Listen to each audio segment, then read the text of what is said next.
यहां पर जानकारी निकलकर यह आई कि इंडिया की ऑफिसर्स के द्वारा बाकायदा प्रॉपर तरीके से पाकिस्तान के अंदर एक स्ट्रेटेजिकल तरीका बना करके टेररिस्ट को एलिमिनेट करने का काम किया गया है। 16 ऐसे टॉप मोस्ट वांटेड की लिस्ट तो मैं पहले भी आपको दिखा चुका हूं जो पाकिस्तान में मारा गया, और यह खबर उठना शुरू हुई बड़ी तेजी से नवंबर के अंत तक कि भाई अल्टीमेटली पाकिस्तान में भारत के दुश्मनों को मार कौन रहा है। हमने जब जब इस पर सेशन किया हमने कहा इससे फायदा किसको होगा अगर पाकिस्तान में भारत के दुश्मन मरते हैं। निश्चित ही जो बेनिफिट ऑफ डाउट है वो इंडिया को मिलता है कि इंडिया को ही फायदा होगा। हमने मोसाद और केजीबी के बारे में पहले भी जिक्र किया है। जब भी अंतरराष्ट्रीय स्तर पर अज्ञात लोगों के द्वारा भारत विरोधी लोगों को मारा गया, मैंने बार बार आपसे यही कहा कि कोई अज्ञात व्यक्ति है जिसने मोसाद से या केजीबी से प्रेरणा ले ली है और वो अपने दुश्मनों को दुनिया में घुस घुस करके मार रहे हैं। इन्होंने भी अपनी रिपोर्ट में यही कहा है। मैंने आपको ये 5 महीने पहले बात बोली थी, इनकी रिपोर्ट में आज ये बात निकलकर आ रही है। आप में से कुछ लोग कह सकते हैं कहीं ऐसा तो नहीं है कि ये आपका सेशन ही देखती हो जिसमें से इसने सारे पॉइंट्स निकाल लिए हो। खैर, मैं अपनी तारीफ ज्यादा नहीं बर्दाश्त करता हूं। चैनल पर नए हैं तो चैनल को सब्सक्राइब कर लें, बाकी अपनी राय कमेंट बॉक्स में खुलकर रखें। गुजारिश बस यही रहेगी कि आप जितना संभव हो अपने साथियों के साथ इस सेशन को साझा करें। इतनी एनर्जी आपके साथ खर्च करते हैं, उसके रिवार्ड में ना तो कोई लाइक मिलता है, ना शेयर मिलता है, ना सब्सक्राइब मिलता है। मोटिवेशन अगर किल कर दोगे बॉस तो फिर यार इतनी मेहनत करने का मन नहीं करेगा। मर्जी आपकी है। चलिए, तो कहते हैं कि जब खशोगी मारा गया ना तो भारत में उस विषय पर चर्चा हुई। उस टॉप ऑफिशियल ने इस तरह से बात बताई कि भारत सरकार में बैठे हुए लोगों ने अपने खुफिया लोगों से पूछा कि हम इस घटना से क्या प्रेरणा ले सकते हैं। तो यहां पर यह बात चर्चा में आई कि जैसे जमाल खशोगी को मार करके सऊदी ने अपनी इंटेलिजेंस का लोहा मनवा दिया, ऐसे भारत भी अपने अपोजिशन के लोगों को, जो भारत विरोधी हैं, जो भारत के विरोध में दुनिया भर में प्रचार कर रहे हैं, उनको खत्म करवा सकता है। भारत के खिलाफ जो भी प्रोपेगेंडा चला रहा है उनको खत्म करवा सकता है। तो बोले इस तरह की चर्चाएं भारत के क्लोज रूम में आजकल हो रही हैं।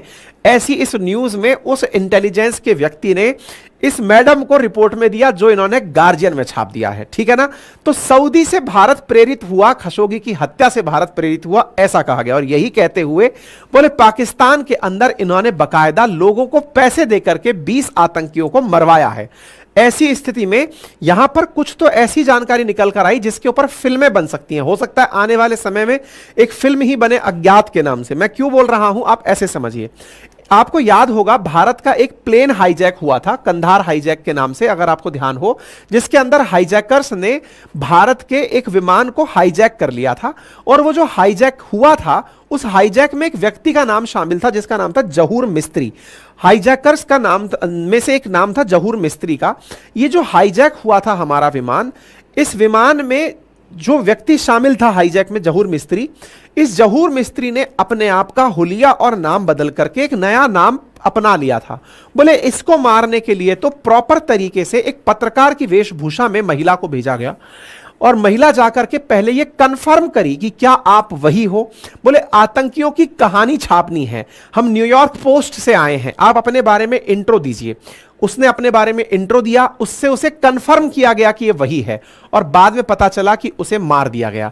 मतलब पाकिस्तान के अंदर आप यहां देखिए, यहां पर टॉप जो लोग मारे गए थे उन लोगों के अंदर मारे जाने में उस व्यक्ति का नाम भी शामिल था, जहां पर ये टॉप लोग मारे गए थे जो कि इस पूरी घटना के अंदर जिम्मेदार थे। यहां पर मैं आपको दिखा रहा हूं उस व्यक्ति का नाम जो यहां पर मारा गया था, जाहिर अखुंद करके इस व्यक्ति को मार दिया गया था। बोले इस प्रकार से कंफर्म करके प्रॉपर तरीके से मारा जा रहा है।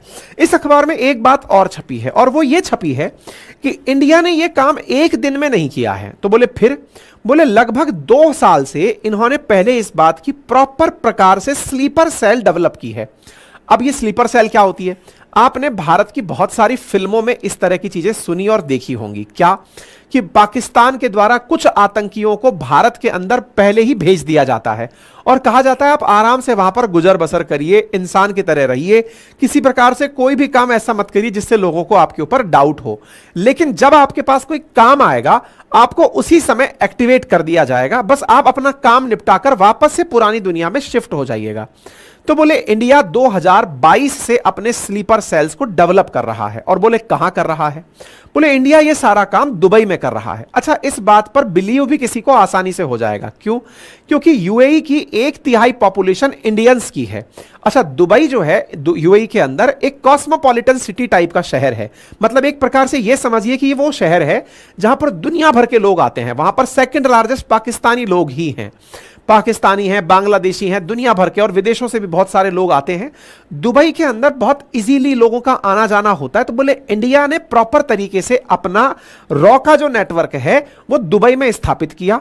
वहीं से पाकिस्तानियों को मारने की प्रॉपर तरीके की प्लानिंग की गई और वहीं से भारत के जो दुश्मन हैं उन्हें पाकिस्तान में मरवाया गया। इसका प्रॉपर प्रोसीजर चला है और प्रॉपर प्लानिंग के साथ में यूएई के अंदर रहते हुए पाकिस्तान के लोगों को मरवाने का काम किया है। ये सारी बातें इन्होंने यहां पर लिखी हैं। अच्छा, इंटरेस्टिंग बात बोले इसमें यह भी है, तो पाकिस्तान में भारत के जो 8 मोस्ट वांटेड ढेर हुए उनमें से कोई मसूद अजहर का करीबी था, कोई मतलब सब की सब पूर्व कमांडर कोई लश्कर का था, कोई व्यक्ति जिसने मतलब अपहरण के अंदर जिम्मेदार था। सब मोस्ट वांटेड लोग जो थे वो यहां पर मारे गए थे। पर बोले एक चीज यहां पर ध्यान देने की है, इनके मरने पर पाकिस्तान की सरकार ने भी क्लेम नहीं किया कि हमारा आदमी मर गया। क्यों? क्योंकि अक्सर पाकिस्तान उनके बारे में यही कहता रहा कि हमें उनकी जानकारी नहीं है कि वो कहां हैं, क्योंकि भारत ने तो अपने डोजियर में उनका नाम दिया हुआ था मोस्ट वांटेड के अंदर। एनआईए के टॉप मोस्ट वांटेड में इंडिया ने पाकिस्तान की सरकार को पहले ही सौंपा हुआ था कि सर अगर ये आदमी मिल जाए तो हमें दे देना। पाकिस्तान हाफिज सईद जैसे आदमी को भी, दाऊद इब्राहिम जैसे आदमी को भी अपने यहां शरण देकर रखता है, लेकिन भारत मांगता है तो कहता है हमें नहीं पता सर कहां है, जबकि वो वहां पब्लिक में दिख रहा है। ऐसी स्थिति में भारत ने इन्हें मारा लेकिन पाकिस्तान इस पर चू भी नहीं किया। बोले अगर बता दिया तो फिर ये लोग कहेंगे आपको पता था तो पहले ही क्यों नहीं दे दिया। ऐसी स्थिति में पठानकोट अटैक का मास्टरमाइंड अक्टूबर 11 को मारा गया। 9 सितंबर को लश्कर का टेररिस्ट टॉप कमांडर मारा गया। ये सारी खबरें आप यहां पर देख सकते हैं। पीओके के मोस्ट टेररिस्ट को 26/11 का जो हाफिज सईद का करीबी था, इवन ये तक कहा गया एक न्यूज के अंदर तो कि हाफिज सईद तक मारा गया। 16 ऐसे टॉप मोस्ट वांटेड की लिस्ट तो मैं पहले भी आपको दिखा चुका हूं जो पाकिस्तान में मारा गया। और ये खबर उठना शुरू हुई बड़ी तेजी से नवंबर के अंत तक कि भाई अल्टीमेटली पाकिस्तान में भारत के दुश्मनों को मार कौन रहा है। हमने जब जब इस पर सेशन किया हमने कहा इससे फायदा किसको होगा अगर पाकिस्तान में भारत के दुश्मन मरते हैं। निश्चित ही जो बेनिफिट ऑफ डाउट है वो इंडिया को मिलता है कि इंडिया को ही फायदा होगा। अब ये काम कर कौन सकता है? जबरदस्ती कोई किसी की जान क्यों ले लेगा? तो ऑब्वियसली बोले पैसे दिए गए होंगे इसलिए किया गया होगा। पैसे कौन दे देगा? आदमी खुद के लिए कमाने पर लगा हुआ है। तो बोले भारत की खुफिया एजेंसीज ने लोगों को पैसे दिए होंगे, लेकिन मारने के लिए कोई दूसरा व्यक्ति आया था कि यही के लोगों ने मरवा दिया। बोले इंडिया ने बिल्कुल वैसा ही तरीका अपनाया जैसा पहले पाकिस्तान कश्मीर में आतंक को फैलाने के लिए करता था। पाकिस्तान कश्मीर के लोगों को ही बरगलाता था और उनसे भारत में भारत के खिलाफ हिंसा करवाता था। जब वो लोग मरते थे तो पाकिस्तान यह दिखाता था कि देखो भारत ने अपने ही लोगों को मार दिया, कश्मीरियों को मार रहा है। भारत ने भी इसी का पैंतरा इसी पर चल दिया। बोले कहा कि इंडिया के द्वारा पाकिस्तान के ही लोगों को जिनके दिमाग पर जिहाद सवार था उनका ब्रेन वॉश करके उन आतंकियों को काफिर बतवा के मरवा दिया। तो ऐसी स्थिति में उनके हाथ में कोई लीड नहीं लगी, लेकिन पाकिस्तान की खुफिया एजेंसी इस विषय पर जोर शोर से काम कर रही थी। हालत यह हुई कि खुफिया एजेंसीज ने सारे आतंकियों से कहा कि जिनका नाम लिस्ट में है सब छुप जाओ। आप यहां खबर देख सकते हैं, दिसंबर की है, लास्ट 2023 की, जहां आतंकियों ने छुपना शुरू कर दिया कि नहीं अब हमें पब्लिक में आना ही नहीं है, कोई ना कोई अज्ञात आएगा हमें मार जाएगा। इतना ही नहीं, बाकायदा पाकिस्तान ने हमारे साथ ये क्लेम कर दिया, और ये खबर भी मैंने इस साल की शुरुआत में आपको बताई थी और कहा था, पाकिस्तान खुद आकर बोल दिया कि हमारे लोगों को भारत मरवा रहा है। और बाकायदा पाकिस्तान ने तो 2 लोगों के नाम भी निकाल दिए, एक योगेश कुमार और एक अशोक कुमार। बोले ये 2 लोग हैं जो कि इन लोगों को मरवाने का काम कर रहे हैं। इसका मतलब यह हुआ कि पाकिस्तान में यह तय हो चुका है कि भारत ही मरवा रहा है। लेकिन खुफिया एजेंसीज की बात खासियत यह है कि इनके ऊपर कभी कोई सरकार क्लेम नहीं कर सकती कि हम मरवा रहे हैं। भारत सरकार तो एकदम पल्ला झाड़ लेती है कि नहीं भाई हमने तो कोई मरवाया ही नहीं। लेकिन अल्टीमेटली इससे भारत को खुशी और प्रसन्नता आपको और हमको सबको होती है, क्योंकि पहले हम आतंकियों को मांगते रहते थे कि भाई हमारा आतंकी हमें सौंप दो, पर कोई सौंपा नहीं। आप कहेंगे हाफिज सईद का क्या हुआ? बोले हाफिज सईद, मसूद अजहर, बोले इन लोगों को तो मारने की कईयों बार नाम आ चुका है कि बोले ये मार दिए गए हैं। और यह जानकारी गार्जियन को कैसे पता चली? तो कहा गया कि इस अखबार ने भारत के कुछ कुछ जासूसों के इंटरव्यू किए। उन जासूसों ने इन्हें अपना नाम ना छापने की शर्त पर बताया कि किस तरह से सारी की सारी चीजें चली। यह भी सुनने में आया कि बकायदा यह काम भारत के रिसर्च एंड एनालिसिस विंग, जिसे RAW कहा जाता है, उसके द्वारा किया गया कार्य है। और यह काम करने के पीछे भारत के प्रधानमंत्री का थर्ड टर्म में आना एक बड़ा कारण माना जा रहा है कि यह प्रॉपर तरीके से जो कहकर आए थे कि घुसकर मारेंगे, अगर पाकिस्तान हम पर हमला करता है तो हम उसकी शिकायत दूसरे देश में नहीं करेंगे, हम पाकिस्तान को प्रतिक्रिया देंगे, तो यह इसी तर्ज पर किया गया कार्य है। अब research and analysis wing Bharat की वो खुफिया शाखा है जो भारत के प्रधानमंत्री के डायरेक्ट अंडर में काम करती है, और उन्हीं के द्वारा इस प्रकार के काम किए गए, चाहे वो कनाडा के अंदर हो, फिर चाहे वो अमेरिका के अंदर हो, या फिर वो पाकिस्तान के अंदर हो। पाकिस्तान में 2020 से लेकर अभी तक 20 ऐसी किलिंग्स हो चुकी हैं जो मोस्ट वांटेड क्रिमिनल्स थे, जिन्हें इंडिया एज ए आतंकी इंडिया में चाहता था, उनका असैसिनेशन हुआ है। और असैसिनेशन कराने में इस अखबार ने एक बड़ी ही इंटरेस्टिंग शब्द छापा है और कहा है कि यहां पर पाकिस्तान में भारत के एजेंट्स ने खुद ने नहीं मारा, बकायदा वहीं के लोगों को जो पाकिस्तान के गरीब हैं, भूखे हैं, या कुछ इस तरह के लोग हैं जो जिहाद के नाम पर कफन बांधकर चल रहे हैं कि काफिरों को मिटाना है, तो बोले बकायदा उनका ब्रेन वॉश इंडियन जासूसों ने पाकिस्तान के लोगों का ही ब्रेन वॉश कर दिया, और उन आतंकियों को जिनकी वजह से भारत के साथ रिश्ते खराब हुए थे, उन्हें काफिर डिक्लेयर करवा दिया कि ये काफिर हैं, धर्म विरोधी हैं, इन्हें मरवा दो। और ऐसा करके उन्हीं के लोगों से उन्हीं के लोगों को मरवाने का काम भारत ने किया। लेकिन ये स्ट्रेटेजिकल शिफ्ट आया कहां से? बोले जब पुलवामा हमला हुआ और उसके बाद भारत ने यह डिसाइड किया कि हम अपने इस हमले के जिम्मेदार लोगों को रिटेलिएट करके मारेंगे, उस समय पर ऐसी घटनाओं ने अंजाम लेना शुरू किया। लेकिन इसके पीछे सबसे ज्यादा थॉट प्रोसेस डेवलप कैसे हुई और इस विषय को कैसे और पुख्ता किया गया, इसके बारे में हैना पीटरसन, जिसने ये गार्जियन की रिपोर्ट तैयार की है, उनकी बात सुननी चाहिए। मैं एक चीज यहां पर आपको और बताना चाहूंगा। देखिए, निश्चित ही हम ये मानेंगे, भारत सरकार भी ये मानेगी कि हमने किसी को नहीं मरवाया। आपको और हमको ये प्राउड फीलिंग देता है कि भारत अब आतंकी हमले सहता नहीं है, आतंकियों को घुस के मारता है। यह थॉट प्रोसेस हमें अच्छा लगता है। लेकिन हैना पीटरसन ने जब यह बात बोली तो सरकार इस बात का खंडन करेगी, क्योंकि अंतर्राष्ट्रीय स्तर पर यह चीज सही नहीं है। भारत सरकार कभी भी इस बात को स्वीकार नहीं करेगी।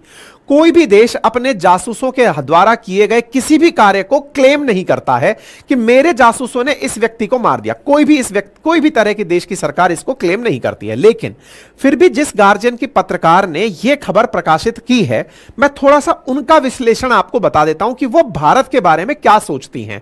और जब उन्होंने न्यूज कलेक्ट की होगी तो उसका प्रयास यही रहा होगा कि भारत के बारे में ऐसी चीज मैं लिखूं जिससे भारत पर अंतरराष्ट्रीय दबाव पड़े। उदाहरण के लिए हैना एलिस ने यह खबर लिखी, मैंने बताया था ना शुरुआत में ही गार्जियन की खबर इन्हीं ने लिखी है। यह वो महिला है जिन्होंने भारत में अगस्त 2023 के अंदर इस प्रकार से खबरें कवर करना शुरू किया था कि देखिए कैसे होगा भारत के अंदर, मतलब भारत की डेमोक्रेसी को लेकर इनको बड़ी चिंता है। इनका कहना है श्रीनगर में इंटरनेट बंद हो जाता है, बताइए इंडिया में कैसी डेमोक्रेसी है। मुस्लिम भारत में कैसे सेफ फील कर सकते हैं, ये तो CAA ले आते हैं। ये कहते हैं कि G20 इंडिया करने जा रहा है, इन्हें शर्म आती है, झुग्गी झोपड़ियों को ये ढक देते हैं। इन्होंने ढूंढ करके वो पॉइंट निकाले दुनिया में, एक तरफ जहां पर इतना कुछ था बताने के लिए कि भारत इतना कुछ अच्छा कर रहा है, ये खोज कर उन कमियों को निकाल कर लाई। यही निकाल कर लाई कि सिख एक्टिविस्ट को भारत ने ही ब्रिटेन के अंदर मरवाया। यानी कि ये एक प्रकार से इंडिया के इमेज को अंतरराष्ट्रीय स्तर पर और गार्जियन में रिपोर्टिंग करते समय एंटी इंडिया रिपोर्ट करने के लिए जानी जाती रही हैं। इवन जब अयोध्या का मंदिर बनकर आया तो इसलिए इन्होंने इसे एक पॉलिटिकल गिमिक कहा कि अरे केवल राजनीतिक मुद्दा है इसलिए राम मंदिर बनकर आया है। जो मुद्दा हमारे साथ कब से जुड़ा आ रहा है, कभी तो बनना था, पर इन्होंने इसे भी एक राजनीतिक मुद्दा कहते हुए गार्जियन में छाप दिया। इसी महिला की इस रिपोर्टिंग के अंदर आप सोचिए कि इसे दिल्ली में डेवलपमेंट नजर नहीं आता, इसे नजर आता है यहां लगे हुए कचरे के ढेर, इसे नजर आता है मुसलमानों का हिजाब बैन, ये सब चीजें इसे, यानी कि देश के अंदर इसे हिंदू मुसलमान नजर आते हैं, प्रदूषण नजर आता है, देश की कमियां नजर आती, एनी टाइम कमियां नजर करने वाली हैना एलिस पीटरसन है। जब ये खबर छापती है कि भारत सरकार ने पाकिस्तान में ये सब करवाया, तो इनके जो इंटेंशंस रहे होंगे वो कैसे रहे होंगे वो समझ में आता है। बट एनीवे, इन्होंने किसी भी चीज पे ध्यान दिया, भारत के बारे में चर्चा हुई तो हम कर रहे हैं। इन्होंने लिखा, India has drawn as inspiration from intelligence agency such as Israel. हमने मोसाद और केजीबी के बारे में पहले भी जिक्र किया है। जब भी अंतरराष्ट्रीय स्तर पर अज्ञात लोगों के द्वारा भारत विरोधी लोगों को मारा गया, मैंने बार बार आपसे यही कहा कि कोई अज्ञात व्यक्ति है जिसने मोसाद से या केजीबी से प्रेरणा ले ली है और वो अपने दुश्मनों को दुनिया में घुस घुस करके मार रहे हैं। इन्होंने भी अपनी रिपोर्ट में यही कहा है। मैंने आपको ये 5 महीने पहले बात बोली थी, इनकी रिपोर्ट में आज ये बात निकल कर आ रही है। आप में से कुछ लोग कह सकते हैं कहीं ऐसा तो नहीं है कि ये आपका सेशन ही देखती हो जिसमें से इसने सारे पॉइंट्स निकाल लिए हों। खैर, मैं अपनी तारीफ ज्यादा नहीं बर्दाश्त करता हूं। एनीवे, फिलहाल के लिए इन्हें जिस भी भारत के जासूस ने बातें बताई हैं, ये कह रही हैं कि इनकी किसी खुफिया आदमी से बात हुई है जिसने ये सारी बातें अंदर की बताई हैं।